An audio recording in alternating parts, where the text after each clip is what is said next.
showtime.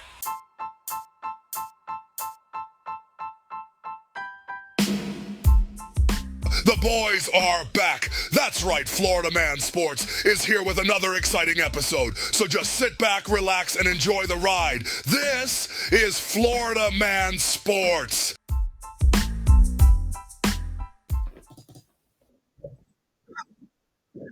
Settle down, folks. Settle back, please. Florida Man Sports is back. Ow. Jonny and I here ready to take this on. And before we get started, my friends, as always, please like, share, follow us. All those links Johnny's posting below. We're everywhere that we should be. And thank you so much for listening to today's episode. Today, we're talking about the East and West finals as they're wrapping up. One is heating up tonight. We're going to pay our respects to Bill Walton, Jonny, as well as talk a little bit about Bronnie breaking news. And then we're also going to talk about the Major League Baseball, right? We've got some injuries to talk about. Yeah. Jonny and I will discuss. And I'm excited, Jonny. We're going to answer our first question. Oh, we got our first voicemail. Our first voicemail is going to be answered on this episode. Right. And, of course, we will put a bow on it with some NFL news. But, Jonny Cinco, let's get right into it. Let's get into it. All Boston, Pacers. The series ended last night. Yep. How? What? Tell me. How did this series go for you? It went as expected. I mean, both of us were calling either a sweep or the gentleman sweep. Yeah, it took a little. It has to be happening immediately. It was a sweep, though. That's what I'm saying. Why are we talking about gentleman sweep? We were expecting one or the other. Okay. But to be honest with you, this was the most entertaining sweep I've ever seen in the NBA. Yes, it was a sweep, but let's be clear, it was entertaining basketball. Listen, the Pacers had their shots, even though it was a sweep. Game one. They gave away, Chris. All they needed to do was inbound the ball at the end of the game, and they win. And they couldn't do that. Yeah. Celtics steal the ball, tie the game, and end up winning the game. So every game was close. I mean, they ended up being up by game 2. They blew a fourth quarter lead. Game 3, they were up by 8 with 2.5 to go. And game 4, they were up by 8 with 5.5. And they ended up scoring 0 points, Chris, in the last 3 minutes and 33 seconds. They scored 0 points in the last 3 minutes and 33 seconds, and they only lost by 3 points. The Pacers had their chances. Boston, respect to them, because a lot of Boston Celtics fans had questions. Can they win close games? Do they have that dog in them? And I think by winning the series the way they won, 4 close games, everything contested. It answered all of those questions, and it eliminated most people's doubts, if there was any, regarding the Boston Celtics and what they can do and what they can't do. Yeah, for me, this series really screams out. Actually, let me back up a second. You and I actually did agree with this before the season started, Jonny. We said Boston was going to get there. Yes. But before that, what did Boston do to get there, right? The Drew Holiday, going back to that Lillard trade, they win this, Jonny. They win this trade. Porzingis, they were right about Porzingis when they traded for him as well. And so now you've got a team, 7 straight wins, 6-0 on the road. They're chasing their 18th title. My question for you, Jonny, is this probably one of the easiest paths in the Eastern Conference for a team? No, you're saying that because the Eastern Conference is significantly weaker than the West. All of the teams, the West is always going to have a more difficult stretch because the teams are ridiculous. In the East, who are they going to face that were going to be tougher? Don't say the Magic. No, okay. Well, they faced the Pacers, who were the number 1 offense in basketball, and they swept them. They faced the Heat, which I get where you're going with that, but look, number 1, they played Miami, correct? Injury riddled team. Who did they play next? Injury riddled team. Yeah. Right. And then finally with the Pacers, Haliburton out these last 2 games, injured team. So again, that's why my point where I feel like they have probably one of the easiest paths, let alone the fact that it's the East, Jonny. You can say the only thing, and last thing I'll say to your point, they didn't play the Magic, but go ahead. Yeah. The only thing, the Heat without Butler, obviously it makes things a lot easier. With the Cavaliers, they played the Cleveland Cavaliers. With that being said, it's an easy, a series. Spider didn't play a game, I think. Yeah, it doesn't matter. It's the Cleveland Cavaliers, and then obviously now they played the Pacers. But the Pacers, even without Haliburton, they are a good team. The best part about the Indiana Pacers is their depth, and they showed out. Every game was close. Every game with a minute left to go in the game was a one-possession game. Right. The Celtics just went ahead and did what championship teams do, is that they close out.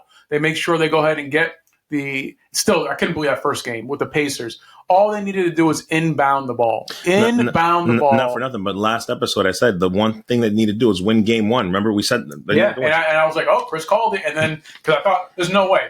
They were up by 3 points with 9 seconds left with the ball. It's their possession, 3 points, and they somehow lose the game. So the Celtics, they got that dog in them, and they can win these tight, closely contested games. So you can say how easy it was. No, they won 5 games against Miami, but it was, with the exception of one game, the games weren't easy. Cavaliers, that was an easy series because of the Cavaliers, but every single game against the Pacers, they showed out, and that's going to prepare them for the finals. And that finals is going to be interesting. I guess we both can agree on this. Whether or not we feel like it may have been easier path because of injuries, I think we both agree they deserve to be there, period. And I'm going to throw out some quick stats for you here, Johnny. One, Derek White, 29 years old. Excellent trade that they did for this kid. Yeah.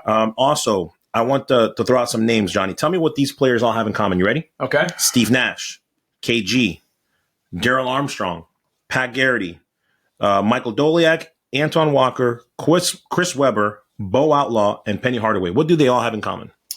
They all have the same mother and father. No. They all played with Al Horford.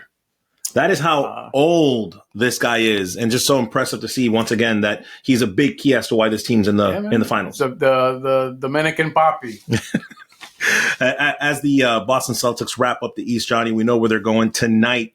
You've got the Timberwolves and the Mavs playing Game 4. Before I get your take on this, I found this kind of shocking. Mavs are actually expected to win. The over-unders for the Mavs to win today. And I didn't expect that. I would imagine, because it's elimination game that the Timberwolves will be having it. But what are your thoughts on this one? I mean, it's not easy to sweep a team, so I can understand why the over-under is where it is. But how the heck did we get here, Chris? I don't know. We had talked about this before. The last time we spoke, a single game hasn't been played.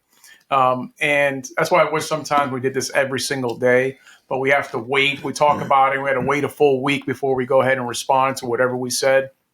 And we were expecting Minnesota to just run away with the series. They just came off a difficult series against the defending champs. Defending champs who everyone had winning the West. And they come into facing a Dallas team who's scraped by the OKC Thunder. And what the heck? They're down 0-3. 0-3. So how the heck did we get here, Chris? It's a combination of a few things. Anthony Edwards has been humbled. That dude is a no-show. That dude who was just unbelievable, lights out, taking over the league the first couple rounds, and comes in here against Dallas, running his mouth a little bit, just saying, oh, I got Kyrie, coming up on Kyrie, and Kyrie's making him look like a damn fool. Second, Jason Kidd is completely out-coaching this Mavs staff, completely. Those two things are the reasons why this team, this Dallas Mavericks team, somehow is up 0-3 over the heavily favored Minnesota Timberwolves. Wolves lost game 1 by a single point because their best player got taken to school. He got taken to school and looked gassed. You saw the game after the fourth quarter. Anthony Edwards, Ant-Man, which is a perfect name for him because when it really matters, he shrinks and disappears. And really just did absolutely nothing. This kid is 22 years old, going against Kyrie, who's 32, 10 years a senior, and Kyrie is just running all over this dude. That dude is gassed. I can't remember a star player or any player being that gassed in the playoffs since LeBron against the Mavs. LeBron, who was couldn't finish, was cramping up his legs, it was a mess. And what are the Mavs? What's going on with the Mavs? It causing star players, to just panic and not able to complete games. But that is just unbelievable what happened in game 1 on that. It's the Wolves coach who calls timeout. He has 2 timeouts Final possession, second to the final possession, calls timeout, then calls timeout again, knowing he needs that timeout to advance the ball. They say to inbound the ball. As I said, the combination of Anthony Edwards and that coach making just ridiculous errors. Every game has been close. Game 2, Wolves lose for the exact same reasons. The same reasons. What Anthony Edwards not showing up, coach making terrible mistakes. How the heck do you keep the game 1 shot? You're up. You have the game 1 shot. You know it's going to Kyrie, is going to Luka, Chris. And then what have the Mavs been saying all season, all series? They want that matchup with Gobert. They want him out there because there's inside the paint, that dude is fierce. Outside of it, he's Frankenstein. He can't move. And so, okay, I'm waiting. And we all knew, Luka, Kyrie, they're going to get the ball. They're going to try to get the screen and try to switch to get Gobert out there. And then that's exactly what happened. And it's an easy, no uncontested shot for Luka, who wins the game. How does the coach leave Gobert out there? Rudy Gobert out there. You have the game, just stop the shot. Stop the 3-point shot there, and you know it's going to be there, and you leave your weakest perimeter defender on the floor. That's what I'm talking about. This is ridiculous. And then game 3 was all the same. Anthony Edwards had slightly better, but ultimately it was terrible coaching. It was Kyrie and Luka showing up. But more importantly, it's Anthony Edwards not. Well, my take on it, and I agree with you, Anthony Edwards has been contained. That's probably the word I want to use. But for me, folks, game 1, they lose by 3. Game 2, Jonny, they lose by 1. Game 3, they get blown out. So I think here's the thing. Sorry to cut you off. They didn't really get blown out. It was a contested game, and then Dallas goes on a 13-3 run to end the game. They get blown out. So no, but they ended up losing by single digits. But 13-3 run to end the game when it was a close game back and forth. Minnesota was up by 4 points with like 2.5 to go, and then they go on that run. My point being in that is that I think that the fight is gone from them, and that's why Dallas has the money line right now. I think that's the only logical explanation for me. And you're right. As far as Edwards is concerned, I agree with you as far as him not being as dominant as he was last series. But let me tell you who the big outlier for me is. Karl Anthony Towns. You are not averaging a double-double this series. Not the first time. He's been in the playoffs 4 times, Jonny. This is the first time that he has not given you an average double-double. So basically they've contained him as far as Edwards, and then they've shut down Karl Anthony Towns. So when you have a 3-headed monster, when 2 of them are gone, this is the result. And so I don't see – I think we can both agree, Florida Man Sports here, Jonny. I don't see Minnesota finding a way at this point to come back. They're not winning 4 in a row, are they? Well, come on, dude. I mean, it's what was it, 152 and 0 in terms of 152. So listen, so it's only a matter of time. Minnesota can do it. There's always been teams that have the possibility of doing it, but you got to be crazy to call that. Like it's anything else. Like they dug themselves too deep in a hole to actually get out of that. Now, last year in the Eastern Conference, we did have a team 0-3 that came back to force Game 7. They still lost. At the end of the day, it doesn't matter. Okay, congratulations. You pushed to Game 7, you lost because you got yourself too big in a hole. But the thing is that what drives me a little nuts here is that Mavs are the first team in history ever to be up 3-0 after being down in the beginning of the fourth quarter in every single game. This isn't on Anthony Edwards. It's a Towns. Anthony Edwards on Towns. It's not on Towns. It's not on Cat. It's on Anthony Edwards. The first 2 games, they lose by a point, Chris.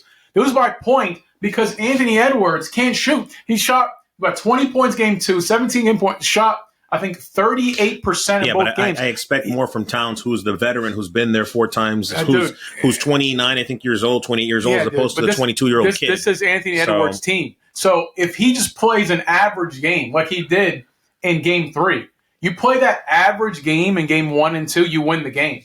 Instead, you were spent. Kyrie had you using all of your energy on defense. Everything on defense. You have nothing left.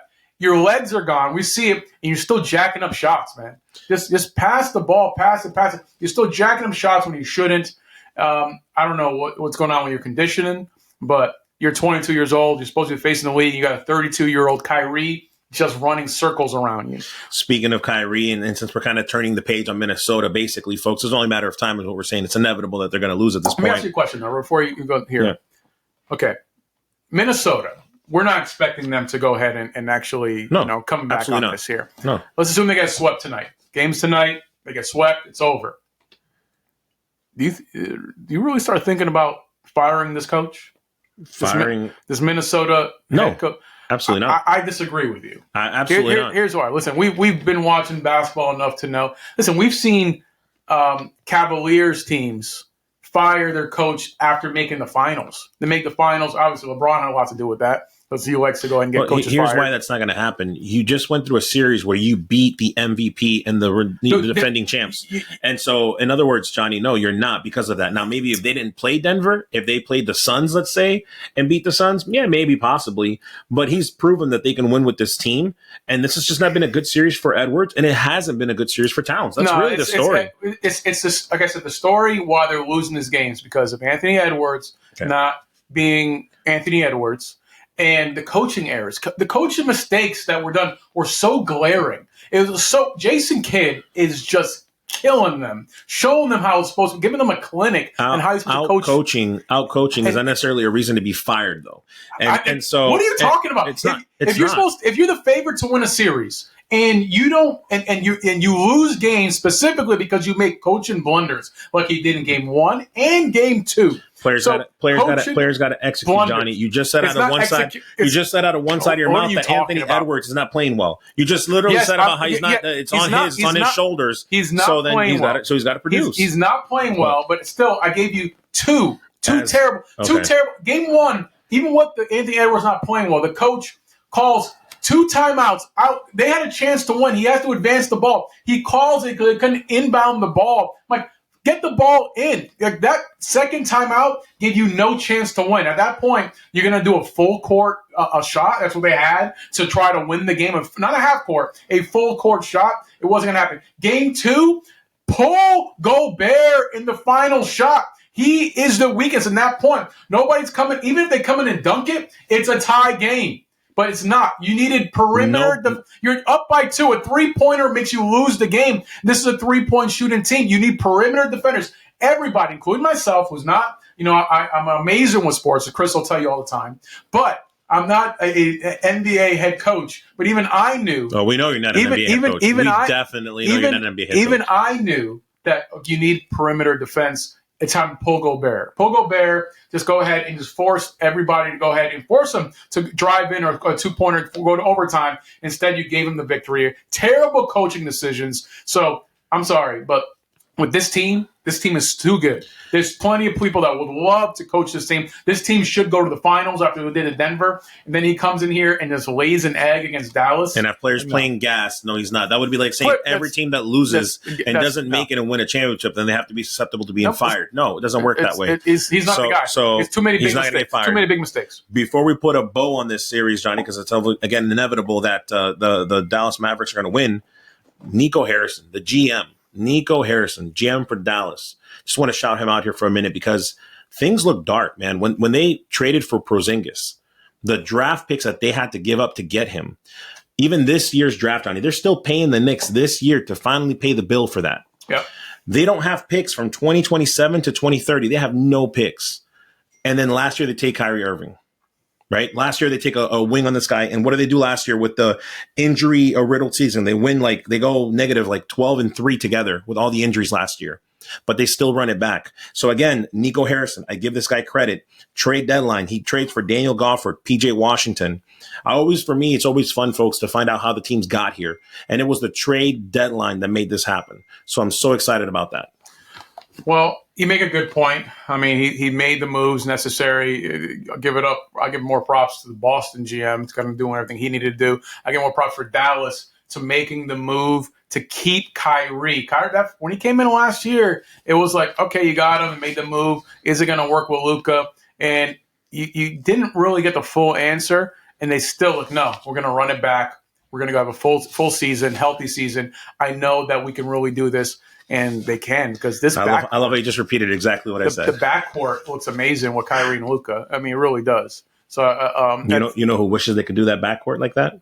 Atlanta Hawks with Young and Murray. I mean, they wish they could do this. Yeah. And coincidentally enough, it's funny because they traded Luka for Young. But that's not going to happen. I expect one, if not both, of those players to be moved there. But regardless, the NBA playoffs has been a lot of fun to watch. It continues tonight with Game 4.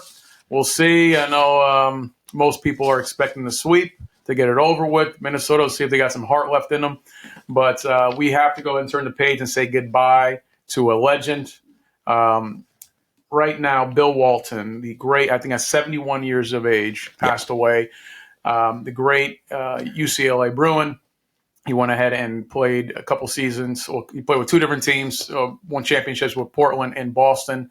But a great career passes on. Any words for the great Bill Walton, Chris? No, what I do love, Johnny, when these things do happen is that everybody shows how much respect and admiration they have for someone. And that does make me feel good because, one, he deserves the credit, but two, other things pop up that I didn't know about him. So here's what I did know about Bill Walton. I knew about the MVP. I knew about him being in the top 50, top 75 of players. This is what I learned after his passing, Johnny, which I think is awesome. He's an Emmy winner, top 50 broadcasting. Yep. Right. That's incredible. And also, he's got New York Times bestseller, Back from the Dead.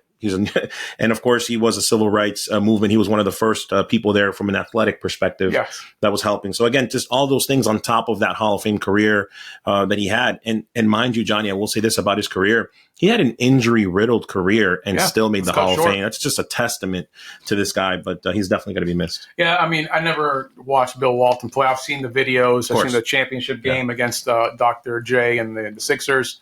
And all the videos that most of us have seen. I know him most as one of my favorite, commenters. I watched NBA on NBC, and that dude was just entertaining. I enjoyed watching him. I enjoyed everything he brought to that color commentary. It was a lot of fun for me as a kid watching basketball with, Bill Walton and going ahead and actually covering those games. It was a lot of fun, and he will be missed. Absolutely. Bill Walton's gone, Chris, and we move forward to what's coming up next. And what's coming up next are a lot of rumors surrounding one, Bronnie James. We got to have this conversation right now? We got to do this right now? Well, yeah, Bronnie James. So, I couldn't believe what I was reading, that there potentially that he could be rumors swirling around to give the number one overall pick. Where do you think he's going? Stop it. Where do you think is his best landing spot for Bronnie James? And is there a chance for him to be the number one overall pick? No chance to be the number one pick, nor should he be. I think that he doesn't want to be the number one pick too, Johnny, because every time everybody wants to be number one. No, because every time he talks, and I've heard this kid talk, this young man, he's adamant that he wants to build his own path. Yes. And for him to be picked number one overall, Johnny, it wouldn't be merit. It would be because of his dad. There's nothing that suggests. In fact, after the combine, he helped himself a lot. You want to know how good he helped himself? He helped himself to move up to being drafted or in the second round, 54, I think, 53, 54. So he did improve. So let's get that out of the way. Let's the BS of him needing to be, it's not going to happen in the first round. Now, what should happen for this kid, and I hope this happens for him because I want him to build his own path, Johnny. If he goes 54 where he's expected, you've got Washington at 51, Golden State at 52, Detroit at 53. Where's the best spot for him? I'm there. Boston at 54. Thank you. The Lakers at 55. Oh, my God. And then Denver at 56. Where's he going? Okay. Fans want to know, okay? Okay. For me, my thoughts, Johnny, where I think that he can excel, right? And again, LeBron, his agent, right? If you guys are listening, this is what I would do. Okay. With the 43rd pick, Miami is available with the 43rd. So he'd be moving up, still in the second round. But with the 43rd pick, Miami has one. And let me tell you something. They have Jaquez Jr. and they have Tyler Hero as their point guard, shooting guard. That is it. Before, digest this for a second, okay? They do not have another guard, Johnny, that is under the age of 30. And with Tyler Hero always being in these trade talks, again, I'm putting my GM hat on, right? Or my agent hat, I should say. And I want this kid to get playing time. I want this kid to get real playing time. Forget about the fact that I want to bring his dad back to Miami, which is also another caveat. But here's a chance for him to actually get minutes. And the last thing I'll say on this Bronnie James situation, Johnny, his agent has already come out to say, don't draft him if you're going to put him in the G League. In other words, they are asking. So for that, and I get why they're asking that. Oh, this GM has. Oh my God. I get why they're asking that because you know what? Thank you for being honest with me. I just won't draft you, or vice versa. They're going to really draft him, right? Do whatever the heck I want with you. I drafted you. I'm going to do what I want with you. Be better if you want to not avoid the G League. And so I will say this: there's apparently 10. Word on the street is that there's 10 visits that he's going to make, but for sure, the Lakers and the Suns are doing workouts with him. So that's my thoughts on him. I think Miami's the place. What are your thoughts? I mean, Miami, I get it. He's still, his dad played there. He's, a championship alum. So I can understand Miami maybe making a move just out of loyalty. I understand that part of it. They shouldn't do that. If Hero is going to be traded, it would have been last season for Lillard. They're not going to trade him for what? For draft picks or something else here? They're not going to do it now. So the chance to move on from Hero was last year. I don't think they're going to move on from him. So having him and Hero together, I don't see it happening. Depends on what Jimmy Butler ran his mouth, and Jimmy Butler ain't getting an extension with Miami. So maybe, but listen, what are we doing? This guy averaged 4 points, Chris. 4 points. He averaged 26% from threes. This is a 3-point shooting league. If a kid's shooting 26% from threes, 4 points, what? So he shouldn't be drafted. So this is an undrafted player that if you want to throw a flyer on, you get a flyer on. But because his last name, because of the potential of maybe luring his father, I guess that warrants interest. I'm not supporting that, Johnny. What I'm saying is that he helped his own stock at the combine. He shot best from three. He had the highest vertical for his height. I mean, the guy shows. And remember, before you dog him, remember this, though. Let's not forget that the reason why he averaged 6 points per game, Johnny, is that the heart condition. Dude, the guy's heart stopped. No. Yes. Okay, the heart condition issue. Bro. Heart condition issue. Give the kid credit, man. No, I'm not giving him credit. I'm going to give him exactly what he showed us, which is 4 points a game in college, shooting 26% from three. That's in the USC under competitive college basketball. That's what you deliver. That's what you show. In practice, you collapse and had the heart condition. Nothing to do with the games. So, okay, you want in a combine that, you shot the best 3-point on with no pressure, with no real competition. In competition basketball, you've shown you can deliver 4 points a game, 26% for 3-point shooting. That's what you showed. That's not a lot. That's not a draft pick worthy, let alone a lottery pick. If a lottery winner drafts Bronnie, you fire that GM. Fire the GM. You're a damn fool. Okay, because of the potential with his father. That's the only reason to maybe give up a second-round pick to go ahead and do it. Now, the best spot for me that I see for Bronnie is because we've been waiting for like 10 minutes in your rant for you to say what team. Because they have the picks, and it's the best spot. The number of reasons which I mentioned is the San Antonio Spurs. San Antonio Spurs have a number. It's at 4 picks. They have got 9 shooting guards and point guards that are under 30 years old. They have 4 picks. 4 picks. Obviously, you're not going to use the 4th or the 8th pick to go and pick up Bronnie. So you already have it. So exactly what you mentioned, you have plenty of them. So you have You have Pop, one of the goats in coaching. So he's going to come in there underwhelming. This kid, if you ask him, he tells you that his game is very much like Drew Holiday, Derek White.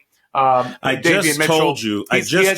He's got no playing time, Johnny. What are you talking about?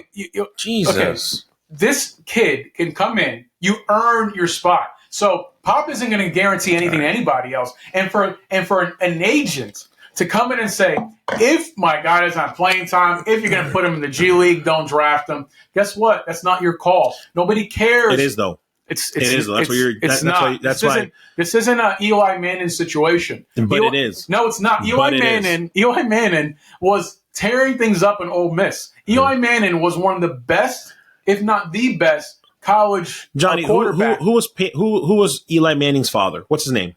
Archie. Okay. What does that have to do with that? What's Bronnie James' dad's name? What's his name? What's his name? Why are you asking me stupid questions? What's his name, Johnny? What's his name? Your goat, LeBron. Okay. So what does that have to do with? That is my point.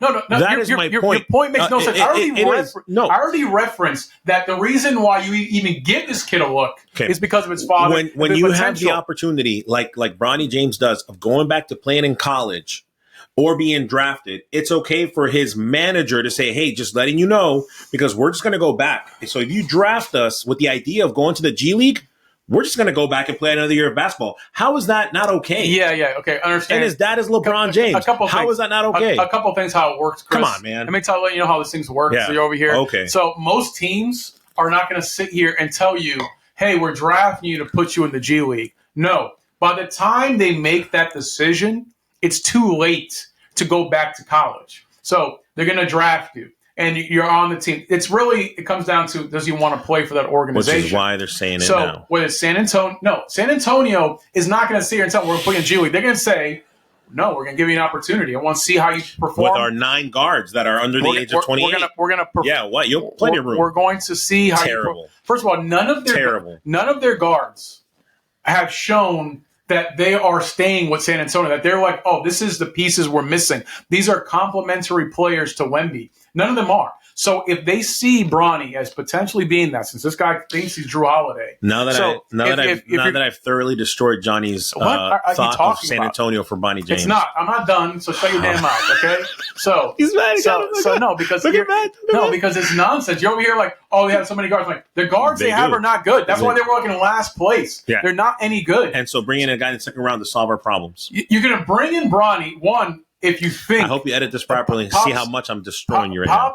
Pops is one of the best coaches. So if anybody can get anything out of this kid, it's him. Okay. And you potentially, because the father wants to, LeBron, Bronny said he wants to be his own man. And of course, at the end of the day, LeBron wants to play at least one season with his son. So you have a potential of LeBron coming playing the final season with San Antonio, playing with his son. And that changes things. That changes a lot of things. With Wemby and LeBron, or Bronny in the mix coming off the bench, whatever you're working, but still, that's something to where you can't ignore. And then secondly, this it's just as an afterthought, it's the best team is going to be San Antonio. San Antonio has 4 picks, and for them to go and pick, they can use the 35th or the 48th pick to go ahead and pick them up. Secondly, the other team that honestly should seriously consider, I mentioned before, is Orlando Magic. Honestly, the Orlando Magic need to consider possibly going and picking up this guy for the same reasons that I mentioned before. It really is. I can't. I'm wrong? I just can't do this. I can't. Don't use the Orlando Magic. Orlando Magic got the 18th pick. You're not paying me enough, Derby. You're not paying me enough. The 18th pick. You're not going to use the 18th pick. That's ludicrous. But the 47th pick, Orlando Magic, if he's available, go ahead, pick up. What are you getting from Fultz right now? What's Fultz doing for you? Nothing. He didn't give you one 3-pointer in the playoffs, so you might as well go ahead and give it a shot. This is Florida Man Sports, Johnny. And in Florida Man Sports, as the Florida authority for Florida sports, we know what's going on in Miami and in Orlando. In Orlando, Johnny Cinco, there is no – we literally focus. 47th pick. We focus on G League. There's not one player that's been drafted by Orlando in the second round that has not been to the G League. Guess what? Guess who the first is going to be? Oh, Bronnie James. Because he's going to go. And there it is. Ladies and gentlemen, before we switch gears here, as always, this is the troll Johnny Cinco, and I'm Christian. This is Florida Man Sports. We thank you so much for joining us as we're switching gears here now, because I just can't with this guy now. Now we're going to switch gears talking about Major League Baseball. Johnny Cinco. I hate to be the bearer of bad, right? You talked about Bill Walton earlier. Let's start with Acuna. The guy, Ronald Acuna Jr., the reigning NL MVP. He gets injured, Johnny. What's going on? What are your thoughts there? No, my apologies for my white friend here. It's Acuna. Acuna. Gotta get a little nya on it. Get up. You just offended about 80% of our fan base. I know, but you're from Peru, so you should know better. But listen, Acuna goes ahead and rips a double against the Pirates. And then when he made an attempt to steal third, changed his mind, and then changes his mind to run back second, go ahead and rips that ACL. Acuna, last year's MVP, is done. He's done for the season. Now, a lot of people are reminding everyone, a lot of Braves fans anyway, that the last time the Braves won a couple of years ago, the World Series, they did so without Acuna on the injured list and the DL, or the IL they call it now, whatever they call it now. But, guys, this isn't the same team. Remember, last time this happened, Acuna was a good player, not a great player. Freddie Freeman was the captain of this team, and he led the Braves to that championship. Acuna is the MVP. Acuna is nobody with the first 40-70 man. This guy is unstoppable. I'm telling you right now, as much as the Braves are outstanding. But John, I was going to say, people are actually saying that when he got injured the first time a couple years ago and they went to the World Series, they weren't as good a team. And maybe this is Braves fans, but the rhetoric out there says that they're a better team now than they were last time. So this you can say whatever you want. I'm just saying that's what they're saying. No, you can say what they want. Yeah. Whoever's saying that is a bunch of idiots, because Your team won the World Series. That's what happens. When you win the World Series, you are definitively the best team that year. So you can say whatever you want. Oh, well, they would have been even better with Acuna. No, you won the – if I can guarantee you winning a World Series without a certain player, you take that. No, buddy, what I'm saying is, what they meant is that on paper, when he got injured – versus right now, when he's injured on paper, they're a better team. This is not talking about whether they go to the World Series. That's what they're saying. This is like a Tampa Bay Buccaneers fan who likes to talk about paper champions. But for me, I don't care what. We won in 2022. I don't care. I'm just saying that's what the Buccaneers. That's the Flowers called you guys out. Right? Look it up there. Called you guys paper champions. I love you. That's the last year for Dungy. But no, this hurts the Braves. The Braves are.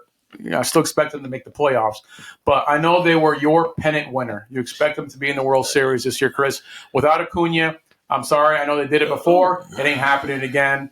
The Atlanta Braves are not winning the pennant. I stand by what I said. They're not winning the pennant without Acuna. I stand by what I said. I picked the Phillies and maybe the Braves, but I think it was the Phillies, so I'm going to stand by that. No, I will say there's six games behind the Phillies for the NL East. What are you standing by? See, Chris confuses himself. No. Last season he called the Phillies. You called the Braves. Remember you called. No. Okay, Chris. I said it was low bearing fruit for you. Chris. You picked the Braves. No, I didn't. Oh my God! Chris, I think people got to listen to the previous episodes. I'm going to remind Chris, and by reminding him, he's that gerbil in his brain's going to get on the wheel and spin, and he'll start remembering here. So this season, because he's confusing last season, Chris called the Braves and the Yankees in the World Series, and I said, "Oh, 96 World Series again." Then he goes, "Yep." That's where we're going. For me, being the actual guy that knows baseball on Florida Man Sports here, I called the Los Angeles Dodgers and the New York Yankees in the World Series with the Dodgers winning it all. Which again, I know that Johnny likes to do his rants, and I know that by now our fans have probably tuned you out. Yeah. So let me just grab the ball back, which is why I've been saying adamantly, and I have not wavered again, that I have picked the Braves to win the World Series. Actually, I didn't pick them to win the World Series. I picked them to go to the World Series. Yes, I know. The Yankees are going to win the World Series. I said That's what I said, Johnny. So don't, Johnny, don't twist my words. I didn't say anything. I said the Braves. You called the Braves to win the pennant. Not the Phillies. Oh, okay, so stop twisting my words. I don't appreciate that. Okay. But bottom line is this: what I take away from this injury is this. He is 26 years old. This is the other knee. You hope the kid, a speedy recovery, of course. But more importantly, this is a kid that signed an 8-year, $100 million contract. He was trying, and I don't know if you're aware of this, Johnny, because I know you don't know baseball, but he was trying to get more money this year, and there were talks of him trying to restructure the contract.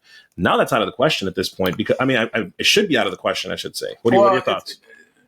It's not out of the question, but it's something to where you don't restructure contracts in baseball. You can try it, Acuna, if you like. He was trying to restructure. You can try it, but it's not going to happen. Baseball's the only sport, it's completely guaranteed contracts. The Braves, who are a well-run organization, unlike their neighbors, the Atlanta Falcons, they knew what they were doing. They find young talent, and they say, go to them early. They say, we'll give you a long-term deal. And 8 years, $100 million is an outstanding deal for a rookie ball. Right. For a kid coming out, it's an outstanding deal. You can go ahead and do what Juan Soto did. Juan Soto tore down 15 years, $220 million. He said, "No, I'm going to wait for my payday." That's a gamble. Mm-hmm. You can get injured the next year. You're out of baseball, done. And so you take that gamble or you take that money. For me, I would have done what anybody else would have done, was take the money. Come on, 8 years, $100 million outstanding. He is a $400 million player. That's what I'm saying. He doesn't have an agent either. He just now recently signed with an agency. He's a $400 million player. But, hey, the Braves were smart. He could have said no and restructure it for what? What are you going to do, Acuna? You're going to sit out? You're going to go ahead and sit out and be like, no, I'm refusing. You can go ahead and sit out and get $0 and get nothing. That's not how baseball works. You go ahead and take your chances. Judge got paid. He waited and got paid.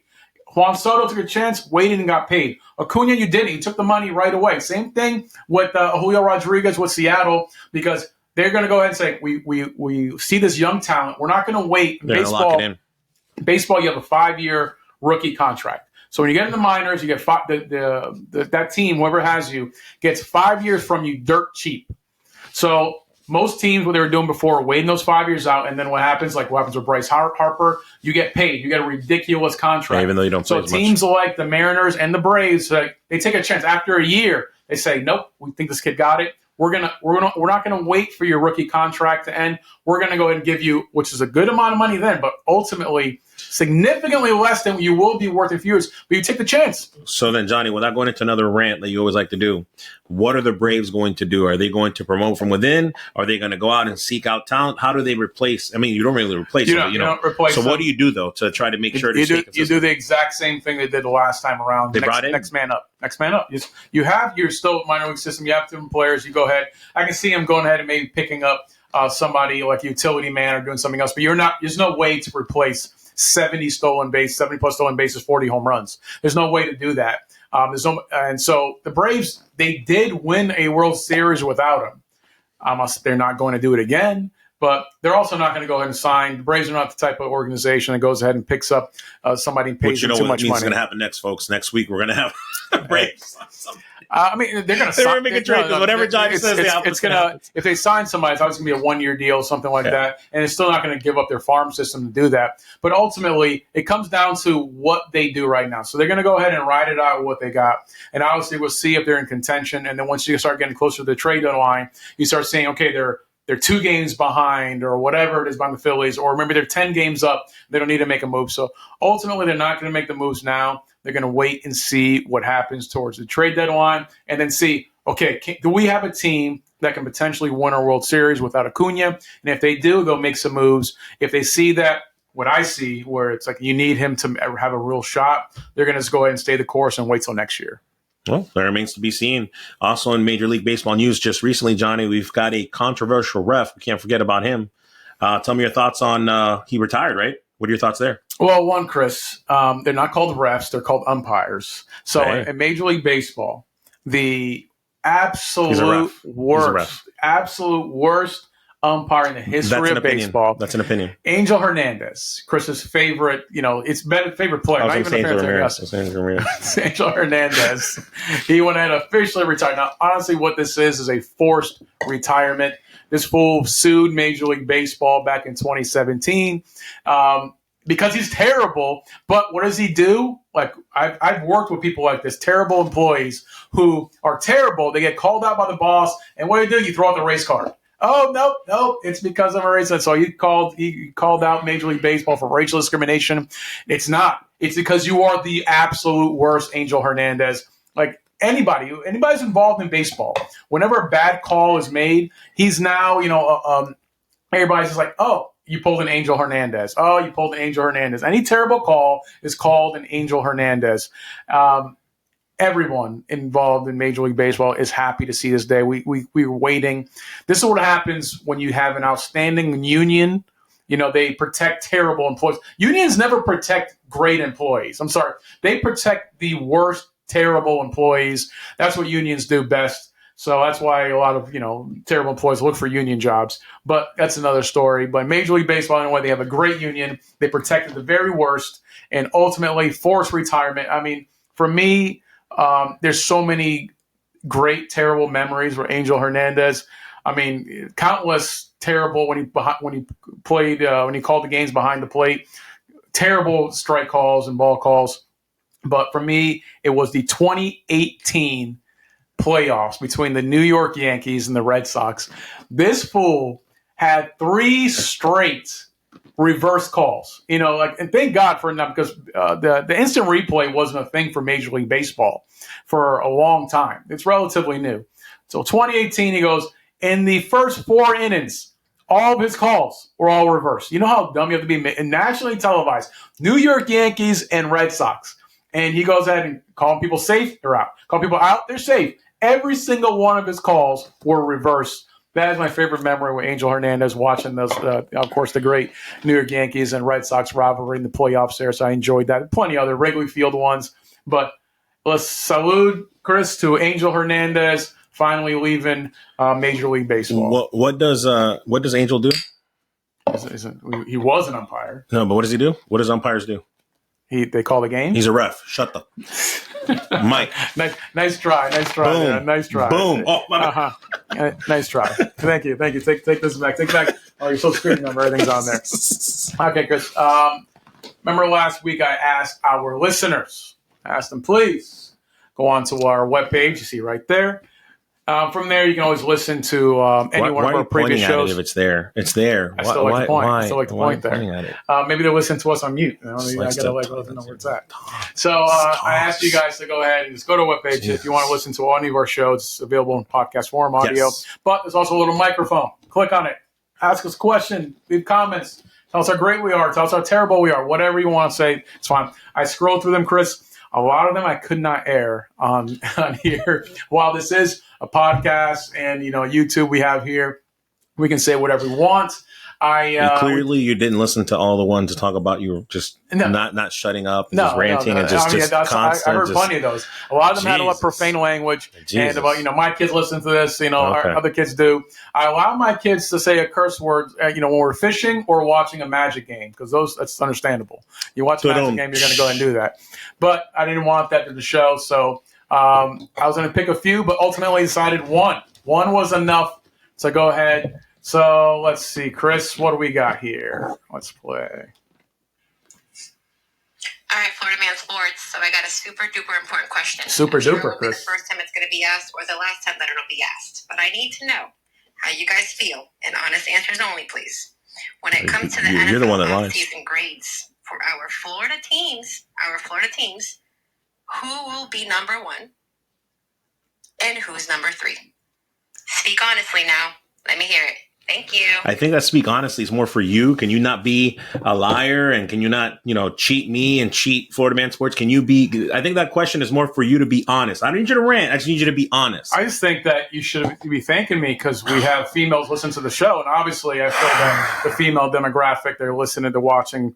Yeah, females, ages 64 to 78. Yes, that's very good. It sounded like it did sound like an old lady. It did sound like an old lady. So old ladies listen to Florida Man Sports. It's okay. But, Chris, the question was asked. Our Florida teams, we have our football teams here in Florida, ranking them, obviously, from the third to the first. So, number 3, Chris, you have, obviously, our Florida teams. We got the Bucks, we got the Dolphins, we got the Jags. Who do you have as our third-ranked team that's coming up to the it's very easy and simple, folks. Florida Man Sports, and I don't think anyone is going to disagree with me on this one. It's Jacksonville. Jacksonville's number 3. Out of the Florida teams, they didn't do enough this offseason. The draft was okay, and the biggest acquisition in free agency was a quarterback. You have one, so. Again, for me, I love the Gabe Davis acquisition. But again, based on last year's record, how you finished, based on what you did this summer, it has to be Jacksonville number 3. Yeah, I agree with you. I think they missed their window. The last 2 seasons, they had it. They should have done more. I mean, they won to the playoffs 2 years ago, won a playoff game, but they still had – last year was really the year to really kind of get it together and make a push to the AFC Championship, and they dropped the ball bad. Went from a 99% chance of making the playoffs to not making it at all. And not so much – I mean, they're going to go ahead and face the Titans and Texans twice this upcoming year. That's usually what happens when you're in division. You play them twice. I know that. I'm just reminding you that – finish the damn sentence. So both teams are obviously to Titans have made some real moves. And I don't see them winning either of those games. I don't see them winning either of the games against the Texans because the Texans, we saw what they were last year. They're just that much better.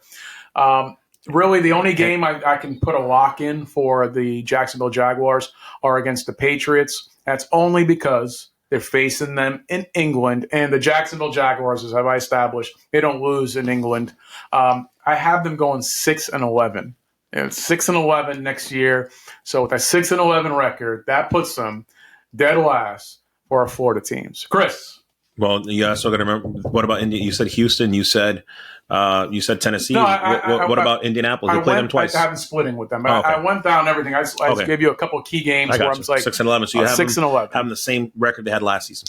They won 6-11. They didn't go 6-11 last year. I thought they missed the playoffs by one game. I'm being facetious. I thought that they were so. They were 8. There's only little small segments where I actually like you. They always play them tough. I do have them sweeping the Carolina Panthers. They have a relatively easy schedule if you look at the full schedule there. So I have them going 10-7. I have the Bucks going 10-7 this upcoming year.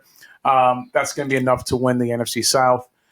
So I expect with a 10-7 record for the Tampa Bay Buccaneers to be the best team in Florida. Miami Dolphins, they haven't done anything. Odell isn't somebody for me to go ahead and 5 years ago, sure, it's a big move. It's nothing right now. Their defense is worse than it was last year. They lost their coordinator, they lost their key players, and ultimately, I don't have any faith in the Miami Dolphins to do much of anything. Their offense is still there. Tua's still there. Waddle's still there. Hill's still there. I need people to keep asking questions. This guy becomes honest when you ask questions. They're saying to be honest. Anyway, I love that. More importantly, what's going to hurt the Dolphins, they have a early bye week, a week 6 bye week.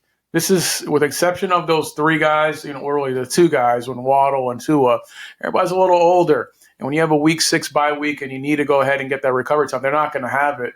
And that's going to end up hurting them. Last year, they went on a run early and then just nosedived after week 7. Mm-hmm. And I expect the same thing. If they somehow get hot, they can go right ahead. But ultimately, I have them finishing with a 9-8 record. 9-8 record. The Jets, on paper, are the best team in the AFC East. I have them losing both of those games against the Jets. They play San Francisco. They're not beating San Francisco. So still, McDaniels better come up with some kind of magic. But I have them at 9-8, finishing second. But ultimately, let's take a salute to the Tampa Bay Bucks, the number 1 team projected, Florida Man Sports in Florida here. You said what record do you have for the Dolphins? 9-8. 9-8. Okay. So I love the question. Please keep them coming, because the fact that this guy finally wants to admit and give the Bucks the credit. There are very few times that I can say that I enjoy working with you. These last 30 seconds were one of them. That was actually really good. Hey, I know this is kind of off topic, but just to put a bow on NFL, Johnny, and I got it down, so I'm going to bring it up. Okay. NFL surprises. Like, it's been the offseason. The draft is done. Free agency is done. What is the biggest surprise for you? It could be a player, team. It doesn't matter. But, before we really get hot into the NFL season, what's any big surprises you've had? The biggest surprise I've had is that I come to the realization that Tampa Bay is the number 1 team in Florida. That's my biggest surprise internally. So just be like, I can't believe it. Analyze this, look at this, at Tampa Bay Buccaneers, really running it back. I mean, for me, I gave them a hard time. So I'm like, yeah, okay, you signed the key players. Baker's back. Okay. Evans is back. I didn't think that was going to happen. I'm going to put Baker Mayfield's picture right here. I'm sure you will. I'm going to cover his face. But that's the biggest surprise for me. It's kind of like, ultimately, that they were able to make that move. I was not expecting Tampa to re-sign Mike Evans. I was like, no, it ain't going to happen. Hey, I get it. I did forget that this is a good owner, a great owner that Tampa has, and they went ahead and their loyalty matters to the Tampa Bay Buccaneers, and this kid still has a lot of football left. Most teams would not re-sign him at his age, even with the production. They would not do it. But props to the Tampa Bay Buccaneers for being able to go ahead and re-sign Baker and Evans to quality contracts of both. Yeah, and enjoy Tampa Bay Bucks. I am a Tampa Bay Bucks fan, but enjoy fans, because it's very rare. It's very rare, Johnny, that you get a guy in Mike Evans, a generational player that's given you a decade of 1,000+ yards. Like, well, we're not going to see that anytime soon. So just enjoy as we get spoiled. For me, Johnny, the biggest surprise thus far, and again, if you're tuning in just to the NFL segment, please like and share. We're on all platforms. It's the Tennessee Titans, Johnny. For me, the biggest surprise is the Tennessee Titans. They finished 6-11 last season in a division, to your point, that Jacksonville plummeted. So now they got their eyes open, right? They got their eyes open in that division. Houston, they saw what they did. Indiana running it back with their new quarterback. But look at what the Titans did. Calvin Ridley, whether you like it or hate it, putting him next to DeAndre Tompkins, is excellent. Then they get Tyler Boyd. Hopkins, thank you. Then they get Tyler Boyd. That's 3 elite I think the Boyd wide is a much receivers. Bigger move. Boyd is a big move. Pollard is a big move that they picked up a running back. It's like, dude, this Titans team is no joke. Talking about an option after King Henry's gone, right? Here's the quiet move. You got center Lloyd Cushion, 26 years old at center. They picked up. It's all good, Chris, but it's going to come down to one thing: is Mayo going to go ahead? Mayo Levis, I like to call Mayo, but Mayo Levis, is he going to perform in his second year? He showed some house. I told you last year that this kid's going to be legit. Everything you mentioned is on point. This is my Mayo Levis better show up. This is my point. It's very rare to see in this day and age where you get a rookie quarterback, Johnny, and then the next season you acknowledge it and go like this. everything. I'm putting all my chips in to give you the center, to give you the wide receivers, to give you the running back, to give you no excuse. Yeah. And that's why I'm so surprised. And then, of course, in the draft, to put a bow on Tennessee, I'm so impressed with them. Nose tackle, linebacker, and cornerback, 3 positions that they addressed the defense during the draft. So with Houston, Jacksonville, Indy, and Tennessee, I'm not going to sit here and say that they're going to win the division, Johnny, but I can definitely feel like, and I hate to say this, folks, I'm a Florida man here, I think they're going to do better than Jacksonville. Like, I mean, they're going to do better than Jacksonville. That's the reason I have Jacksonville with their 6-11 record. It's just, and I have them losing both games to the Titans. At the end of the day, guys, the Titans. I mean, I raved about the Chicago Bears and their offseason and what they've done. The Titans have matched. They did exactly what they did. They showed up. They went ahead in the offseason and picked up some pieces. The Titans are not a team to be reckoned with. This is not a team that you can sleep on. Yeah. The Titans are going to make some moves. And, I know that in the NFC, we have, our powerhouses there. The AFC North is AFC North is going to be crazy. AFC North is going to be crazy. Yeah. It's football. We cannot wait. I know we're looking over everything here, but we have to talk a little bit about football because we're just waiting for it. It's coming up in a couple months, Chris, and we can't wait. But we thank you guys for listening and watching. Please, if you haven't done so already, go ahead and like, share, subscribe. There's a website again for you. I'm pointing at it for Chris right there and let him know. Leave a voicemail if you like any questions, concerns for next week's show, whatever you guys like. Keep it PG, please. Stop saying for Johnny to talk less, because when you say that, he just talks more. So I'm Johnny. That's Chris. Thanks, guys.